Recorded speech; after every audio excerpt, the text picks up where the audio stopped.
things are still very tense here in the last 24 to 48 hours over the weekend. As you mentioned, Iran and Israel exchanging direct attacks between the two. The first time this has happened since the April ceasefire. And yes, Iran has announced it will halt the aggression, Israel also announcing it will halt the aggression if the other side stops these attacks. Now, the halt in the aggressions came after international pressure and, of course, pressure from the US President Donald Trump as well. Now, while the peace negotiation, the talks seems to be at a standstill, a stalemate, yesterday Donald Trump seemed to allude that there is a movement in some direction. On Truth Social, he posted, both sides, Israel and Iran, are looking to an immediate ceasefire. Final negotiations on peace are proceeding, subject to ignorance or stupidity getting in its way.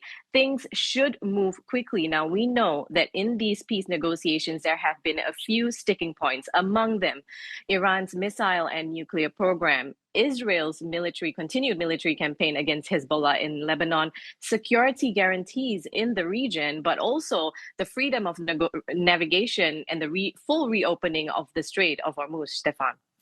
Yes, you mentioned it. The Strait of Hormuz remains a flashpoint. What's the latest here?